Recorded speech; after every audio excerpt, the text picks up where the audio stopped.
And we're back. It's 11:05 on TSN 690. All right. Unrestricted free agency opens up on Sunday. And we've been hearing for the longest time that the Montreal Canadiens, chances of them landing the top players, not very good because Montreal is taxed at like 53% or something like that. And the player is going to bring home a lot more money if the player ends up signing with Nashville or ends up signing with Florida or ends up signing with Dallas, just to name a few. So here to talk to us about it is Ernie Furt from Fuller Landau. Good morning. Good morning, Tony. How are you doing today? Very, very well. Are we on right now live at Fuller Landau? Is everyone listening right now? Are the radios on? I certainly hope so. Yeah? The whole staff is... Everybody is taking the time and they've not all doing any work. They've all stopped doing what they're doing. They're all listening? That's they're good. All listening. You want to say hello to them? Hello, everybody at Fuller Landau. Hope everything is good. All right. Okay. So, by the way, I asked Ernie before we went on air, I said, would you be open to taking phone calls? And he said, certainly. So... if you want to weigh in and ask a question at 514-790-1690, you can do so because there's only so many questions I can. And look, I have to be honest, when it comes to accounting and all that stuff, I'm not very good at this, all right? So, John Tavares, he met with 6 teams. He said no to Montreal. He didn't even want a meeting. A lot of people are wondering if the money is the reason why he said no to Montreal. Let's go with the figure of about $12 million, okay? Let's just say John Tavares can end up signing for $12 million. There's New York, there's Toronto, there's Tampa Bay, there's Dallas, there's San Jose, and there's Boston. And let's even look at the Canadiens, even though they're not there. With $12 million, I would imagine that the team that he'd bring home the most money with would be Dallas, correct? And Florida. Or Tampa. Tampa. Dallas and Tampa, correct. Dallas and Tampa would be pretty much the same thing. Pretty much the same thing? Yeah. What's the tax bracket like in Dallas and what's it like you're looking in at 41. 41%. If you're looking at 41 on a marginal, 41.6, because there's no state tax.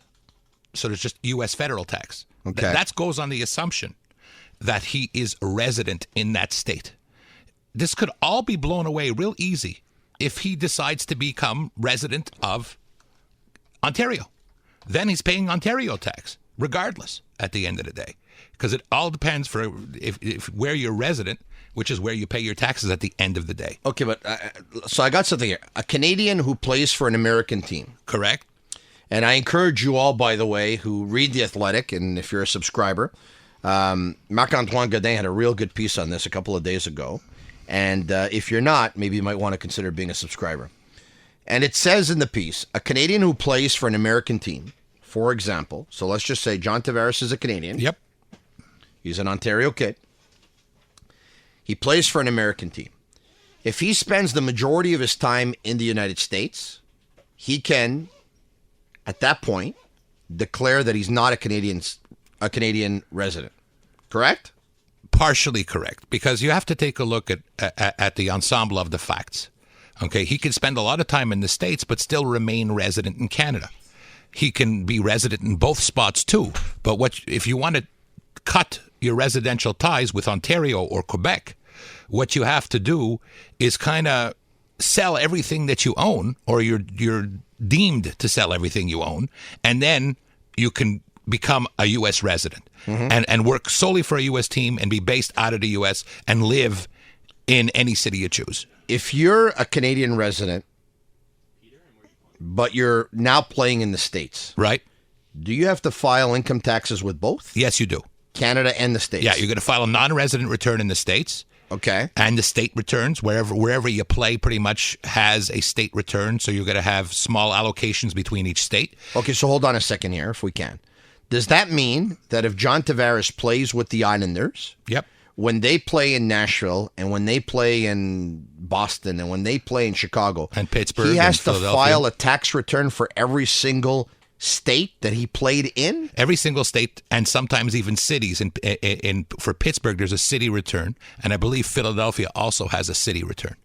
So theoretically, they have to do all these returns. Okay. But at the end of the day, if he's still resident in Ontario, he is going to be ending up paying 53.26% tax, regardless of which team he plays for in the U.S., even if it's Dallas. Okay, so it's advantageous for him at that point to say that he's no longer a Canadian resident. Yeah, but it depends, because now he's not a young kid anymore. Okay, he's a free agent. Okay. But he's accumulated wealth. He'll turn 28 in September. Yeah, but he's still accumulated wealth over the past 6-7 years. Ever since the draft in Montreal, he's been playing with the Islanders. Yes. So when you accumulate that wealth, it's sitting somewhere. It's sitting in some investments that he has. Mm-hmm. So what he has to do is he has to decide to say, okay, I'm going to become now a U.S. resident. He gets and he has to dispose or dispose everything that he owns. So in other words, let's say he bought securities. And he bought, and he was a good investor, and he bought securities for $1 million or $2 million that are now worth 10. So before he leaves Canada, he has to pay tax on the difference, which is between 10 and 2, which is $8 million. He pays the tax at 53 points. Well, actually, capital gain, so it would be half of that. Okay, I see. And then he can start again in the U.S. Okay. RCA. Talk to me about RCA. It's a nice television set. They used to have one years ago. Samsung and Sony are better now. I was going to say they signed Elvis, RCA. The way RCA works for a player is that they put probably half their money in a trust, correct? Yeah. It's kind of like putting your money in an RSP type of thing? You could put more of it in there, and you can do some deferrals in there. RCA is not something that I work with very often. Okay, so it's a deferral vehicle, and it's there for people. They can use it, get a deduction. Because this is what Canadian teams are saying nowadays. Yes. They're saying that it's not a big disadvantage because if the player wants, the player can place half of his salary in a trust. That amount is not going to be taxed in Ontario or in Quebec, but you don't have access to it. Correct. Until you've stopped playing. Correct. So let's just say Tavares signs in Toronto. Okay? He puts half of his money into an RCA. Mm-hmm. He plays out the next 7 years in Toronto. Mm-hmm. He retires after that. Mm-hmm. Once he retires, he goes back and he tries to pull out half the money that he put into that RCA. Well, if he pulls that money out at that point in time, he's going to be taxed then. He's going to be taxed less with an RCA. According to what I read, he can withdraw the money and pay a one-time tax on it at 25%. That's a withholding tax. Correct. Okay, 25% is generally a withholding tax. The question is, where is he? There's a lot of facts that you need to take a look at this, at any kind of pension plan for an athlete or anyone, for that matter. Because, people can put RRSPs. Your limits on RRSPs are not that high. Your limit on RRSP is 29 grand. Mm-hmm. So that's really nothing. It's a spit in the bucket. Mm-hmm. But you can accumulate that, and if you stay here, you're going to pay tax at 50% when you withdraw it, assuming your income level doesn't decrease. But if you go down to the States or another country, you can actually pay 25% just by straight up withdrawal for the whole thing. Or you can pay even 15% later on when you retire. Back to Tavares asking, let's just say getting $12 million. Okay. All right. Would you have some numbers there as to how much money he would bring home, depending on which team he goes to? Let's go to the biggest differential. Okay. The biggest differential is the worst place to play. Where do you think that worst place to play is? Out of the teams that are in contention for John Tavares right now? Yeah. I would say Toronto. That is incorrect. Okay. It's California. It's the Sharks. Okay. All right. Because he's netting on the $12 million, $5,545,000. In Toronto, he's going to be netting $5.6 million. All U.S. dollars. That was close. It was close. Yeah. It was close. But the best place for him to play would be Florida and Texas because they have no state tax. So he's netting $7.6 million over there. $2 million more? It's not quite $2 million. Well, yeah, it's 1.5 between Texas and California. And between, let's say, Quebec, Ontario, it's practically the same. There's a $27,000 difference, between Quebec and Ontario. Okay, pardon me. Did you not say that $12 million, if he goes to the Leafs, he's netting 5.6? He 5.6? Is netting, for the Leafs, he's netting 5.6, correct. 5.6. Right. And if he goes once again to Tampa Bay or he goes to Dallas, did you not say he's netting 7.6? No, $7 million. Oh, $7 million. Okay. $7 million. $7 million. Okay. $1.5 million difference. $1 million, $4 million, $5 million difference. Okay. So let's double that difference. Okay. A little bit more. So say it's $3 million, $3 million $1. for him to break even. So so a team like the Canadiens or the Leafs, if they want to equalize what he would get in a Dallas or in a Tampa, would have to give him per year more $3.1 million. $3.1 million more per year. Wow. 3.1, and that goes against the cap. So that's a big chunk of change. But not everybody can play for Dallas, and not everybody can play for a Florida-based team. Wow. And now you multiply that by 7 years. Yeah, that's $21 million. It's a lot of money. So this whole RCA thing, that you can just very quickly, that there's a tax as well. You're deferring the tax, basically. You're deferring the tax, yes. Okay, all right. And it's growing on a tax deferred basis as well. Okay. So your money is sitting in a pension plan, which is also growing, and it's not being taxed while it's in the plan. It's 11:16 on TSN 690. I'm going to find out. We're going to ask if there's other ways around this for the Canadians, and what are some of the things the Canadians could probably present to unrestricted free agents that, can limit the damage. We'll do that when we come back with Ernie Furt of Fuller Landau. Welcome back, Marinaro. It's 11:19 on TSN 690, along with John Still in Master Control and Alexander Cole helping us out with some research work. Ernie Furt of Fuller Landau is here, and we're talking taxation with unrestricted free agency just a couple of days away. We are going to get to some of your tweets. We're going to get to some of your texts, and we're actually going to get to some of your calls as well at 514-790-1690, because I spoke with Ernie, and he will welcome your calls. I'm going to read something to you here that I found coming from in Marc-Antoine Godin's piece in The Athletic that I talked about before. Signing bonuses. Yep. Because of the tax agreement between Canada and the United States, a signing bonus is subject to a 15% tax in Canada, and that amount can be deducted from the player's federal tax bill in the United States. So let's take an American resident who on July 1st lists Florida as his primary residence for tax purposes.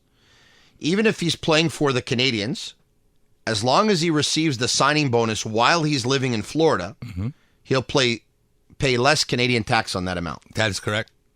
So for the Canadians to try and circumvent, the disadvantages that they have here because of the tax, or players, they should try and give a lot of money up front in signing bonuses, or every year on July 1st. They should give some signing bonuses, but you have to be careful on the signing bonuses because sometimes it's a disguised salary and they know it. Okay, so you have to be careful. And yes, give signing bonuses absolutely to for Canadians, it doesn't work. Okay, for people who are resident in Canada. For people who are resident in the U.S., yes, it'll work. So you'll have a 15% withhold on that from Canada. It's still fully declarable in the States, the full signing bonus, and you get a foreign tax credit of the 15%. So that works well. Also, they shouldn't encourage their players to become resident of Quebec or resident of Ontario, depending on where you're looking at. So if an American player signs with the Canadiens, is he a U.S. resident or a Canadian resident? He can be a U.S. resident. He can remain a U.S. resident. If let's take a look at Max Pacioretty, who's an American. Yes. Okay. From Connecticut. He is now, I believe, resident in Quebec because he's here all year round. Okay. Okay. If he were to remain American resident, but can he, even though he plays for the Canadians, can say half of my games are in the United States? Well, it's not quite half. It's about 65-35, more or less. So plus, if I go back to my home in Boca in the off season, he can say he's an American resident. Absolutely, he is anyway. If his wife and family lived down in the States, wherever it is, okay, then he can argue that he's an American resident, as long as everything shows that way. Because all of a sudden you want to argue that you're an American resident and all your credit card bills and all your cell phone bills and everything else shows that you're here all the time, then what's the reality of it? So that way you could save some money by living in Florida in the off season, having your main home down in Florida, and having like a small pied-à-terre here that you can live in while you're practicing in Brossard and playing at the Bell Center. If the Canadians sign a UFA to $7 million a season, they have Paul Stastny $7 million or $8 million per season. They could give him $3 million on the cap and a $5 million bonus every July 1st. You mean a signing bonus on Yeah, that? they could do that. Well, I don't know where he's resident, because don't forget he was born in Quebec. He's probably resident somewhere in the States, because what a lot of players do is, as they're progressing and as they see they have a future, they decide when they don't have any income, or not income, if they don't have any investments, they don't have any assets, that's the good time to decide that you want to leave Canada and become a U.S. person if it's available to you. Mm-hmm. So that way you don't have this big disposition like we talked before with $10 million of securities that you bought for $2 million. Are there things that one can deduct in Canada, a player, an athlete, that they can't deduct in the States? No. Nothing. Nothing. Because there was people tried to deduct their agent fees. You can't deduct agent fees. So whatever you pay the agent, that's very nice. You can't deduct it here.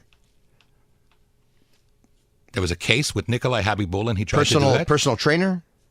No, because he's an employee. Gym? No. It's just like you're an employee. He's an employee.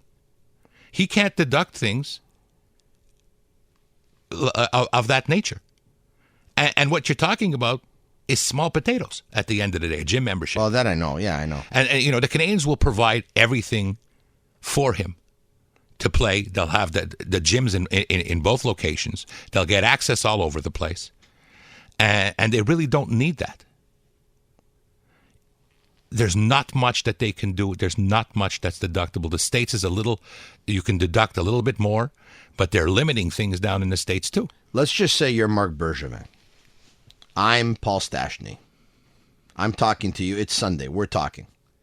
Try and sway me to Montreal and use whatever you can, because based on what we've heard here, there's not much you can do in terms of me bringing home. But it's not only tax. It's lifestyle. It's media attention here. Mm-hmm. So it's, people at that level of money, they're not looking necessarily at the dollars. They're looking at, okay, can I go out for supper with my wife and family and not be disturbed? And the answer is probably no. The answer here is probably no. Probably no. Okay. Can I look outside and see the sun 8 months a year? The answer is no. That's correct. So we are disadvantaged at that, to that extent. Can my kids go to the beach? The answer is no. They can, by plane. By plane. Can I put my kids in an English school? It's harder, but it's doable. It's doable, but harder. Yeah. So what are we doing here? We have to tell the people to not become resident of Quebec, at least to mitigate the amount of tax that they would owe. Mm-hmm. So that, don't encourage your players to become resident of Quebec. Encourage them to be here during the regular season, but as soon as the season's done, hopefully that would be June, then they would go home. And once again, what do they save? They file their taxes, but they got to file in both places. They have to file in both places, but they're only paying. What do they end up getting? Like some kind of average in between the two type of it's thing? It's about 65% taxable in Canada, and 35% that's not taxable in Canada. Okay. So they would save on that. So if you are in Florida, and what we're talking about is basically 12%. 12%. Let's use a $10 million contract. Okay. So $3.5 million would be only taxable in the States. Okay. So we're saving 12% of $3.5 million.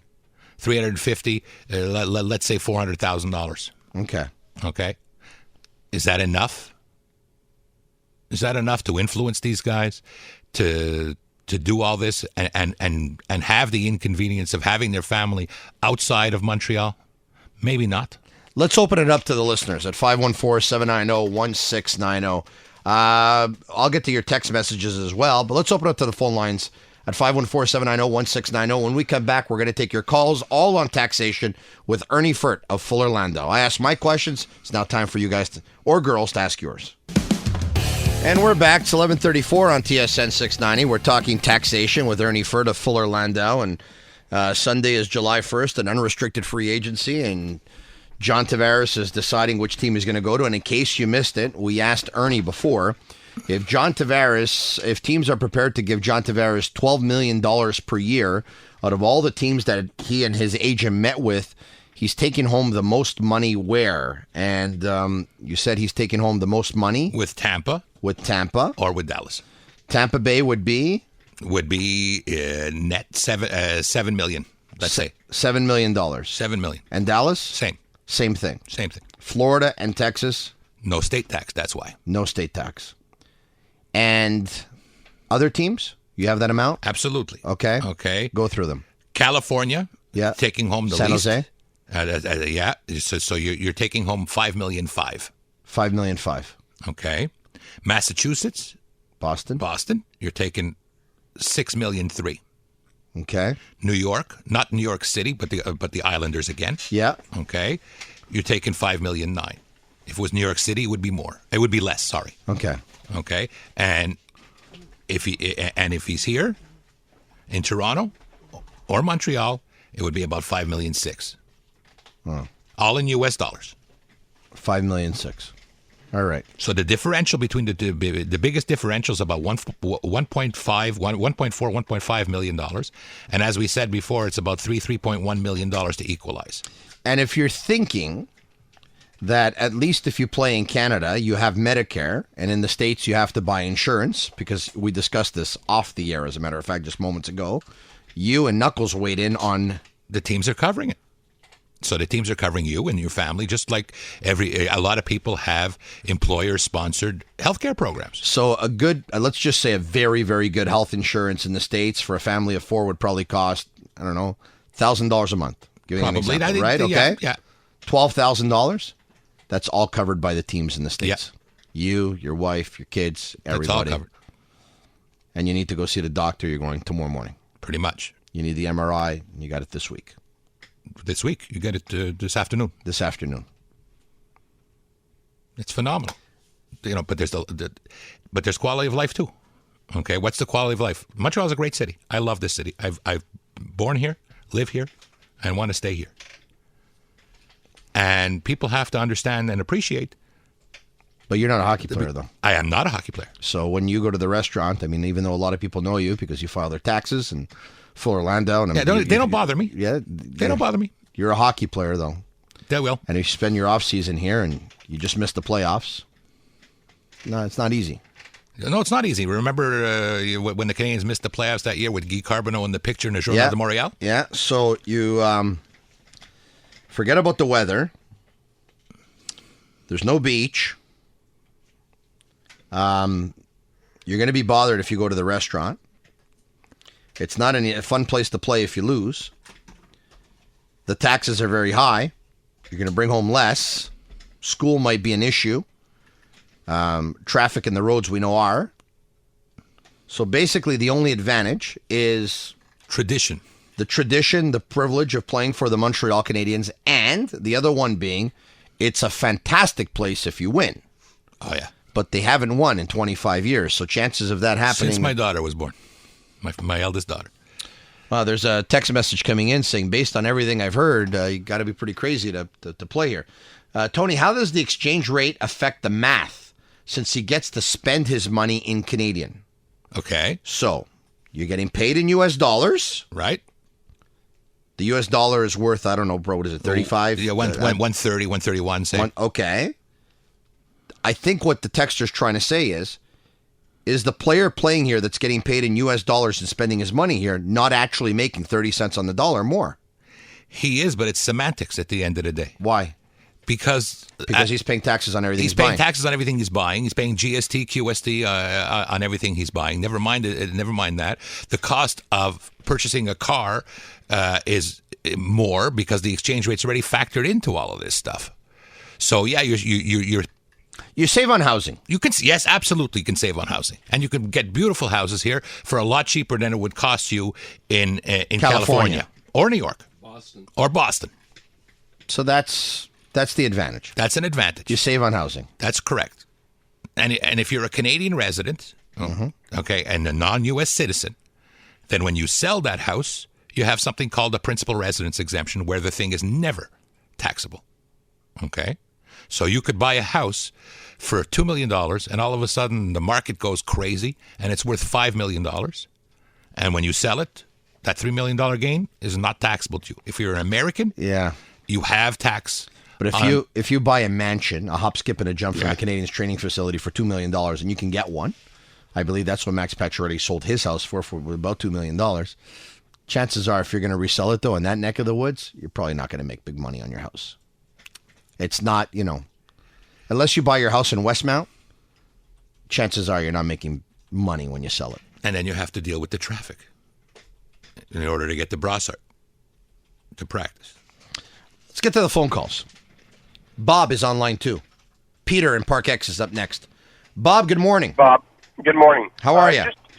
I'm fine, thank you. Just 2 quick questions. Sure, go ahead and talk to Ernie. Go ahead and talk to Ernie. I'll just sit back and listen. First of all, mortgage money in the States for home is tax deductible. That's is correct. Number 1. Number 2, why wouldn't a player incorporate himself because you be can't. hired as a corporation as opposed to being hired as an employee?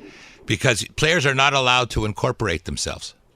They would get reamed by taxation if they tried to do that. It doesn't work.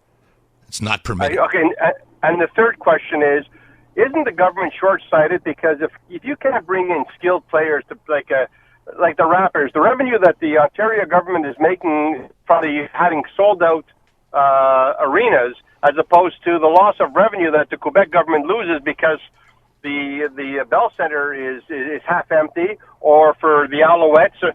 So isn't it penny wise and pound foolish? Where in fact, if they would give them tax breaks, that the Bell Center would be completely full, and therefore the revenue that they would get from the taxes of the purchases was more than offset what these guys would be paying in tax. You're only talking about 23, 24 players.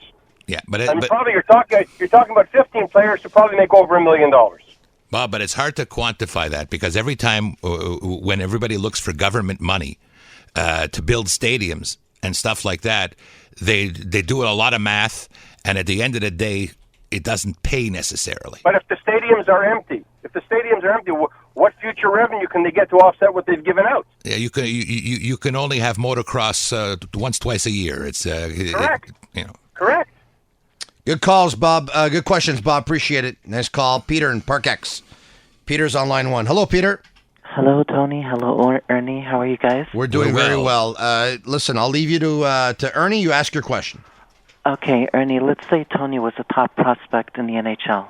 Okay. And he was going to come to Montreal and change the scene. There's a lot of reasons why Tony would not come, and you stated many of them, such as politics, such as the education system, such as the taxation system.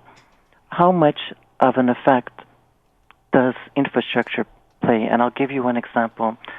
The Montreal Economic Institute and 2 other traffic consulting firms put out studies recently saying that our traffic is on the scale of Los Angeles and New York. Would that hinder a player? I don't think it would hinder a player. People seem to want to be in New York and want to be in Los Angeles.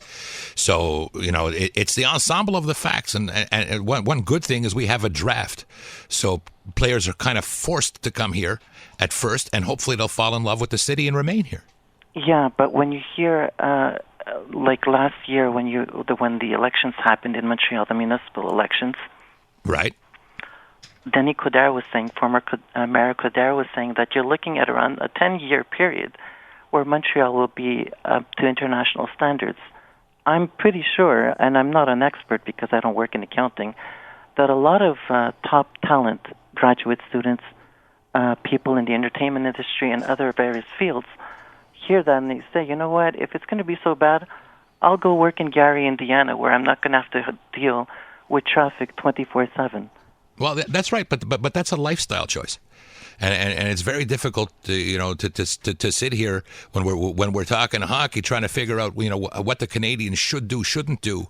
And there's just too many factors that come to play because when we look at players and or corporate executives moving from one jurisdiction to the next, there's certain tax equalization payments that are made to them to make them whole when they come work here. So and a lot of that requires an economic study. So you have to look at all the facts and all the things, and certain things are intangible. like the traffic. How do you evaluate the traffic? How do you quantify, put a number to it? Kind of hard. The texter says, so if the tax benefit of playing in the U.S. on a $10 million salary average is about $1 million, then it means that teams in Canada should have a higher salary cap than teams in the States. We came to that conclusion last year, but the NHL doesn't want to do that. No. Because it's not a tax-based league. No, the NHL doesn't want to do that because the NHL would rather a team from the United States win the Stanley Cup than a team from Canada. That's quite possible. Right? Yeah. You would have to think. If you have any calls at 514-790-1690. Alex, it's okay. Put them on the line. Hello, who's this? Good morning. Good morning. Hello. Good morning. You're on the air. Alex, let's try and get to that call. We're just having a hard time connecting. We're in studio with Ernie Furt of Fuller Landau, and we're talking taxation. What about deferred payments? We touched on this before. On deferred payments. Deferred payments, you're still taxed. You take them out at a later date, but you're still taxed eventually. You can't get away from the tax man. You can't get away from the tax man. No. It's unfortunate. Others, getting tired of hearing that players can gain extra income from endorsement deals in big markets like Montreal or Toronto. People speak as if they're worth millions. Well, hold on. Maybe you can get more endorsements if you're a Canadian hockey player playing in Canada than you are a Canadian hockey player playing in the United States. Depending on where you're playing, I agree. And for endorsements and stuff like that you can set up a corporation if you want to. Okay. You can set up a corporation on endorsements. Okay. On endorsements, because that's a different type of revenue. You're working for yourself. You're working for yourself at that point in time, and you're selling your image, whatever it may be, to whatever company, whatever car company, etc. That you're going to promote. That's not a selling point to a player. It's though, not a selling right? point. Because it's not a selling point. That the team would have to say to the player, by the way, you know what? You can make as much money as you want as long as you do it on your own. The player doesn't want to hear that. The player wants to hear what that team can do for that player. Players want to be taken care of. One more call. Let's go to Chris on line 2. Hello, Chris. Hey, Tony, there's something nobody brings up, and I was hearing your thoughts on this, and I'll use Radulov as an example. I remember when he signed, the difference was not huge monetarily speaking, right?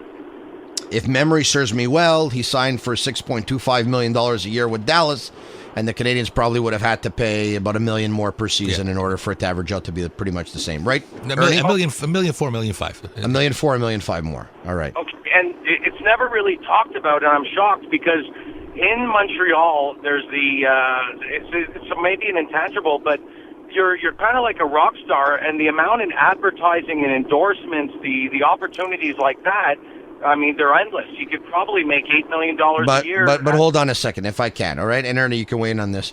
When PK Subban got traded from the Montreal Canadiens to the Nashville Predators, a lot of people said, wow, PK is going to be nobody in Nashville, and his endorsements are going to go down. I think they went up. They went up big time. Yeah, but he's kind of special.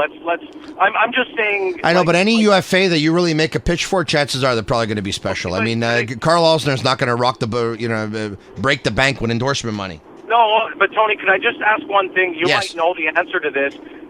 Let's say the Canadians, is there something within the CBA or some kind of a law in the background that says, because couldn't they sign a player and say, well, we're going to plaster your face on certain things and we'll pay you more, and it wouldn't be considered salary? I mean, no. I may be getting a bit too specific, but... Well, you know what I could tell you? And Yeah. I think the answer to this is no, but you know what I could tell you? You know what happens in soccer when a team really wants a player? Let's just say if that player is an Adidas player or Nike, the team pays the player, and Nike and Adidas or whoever sponsors them will kick in the difference.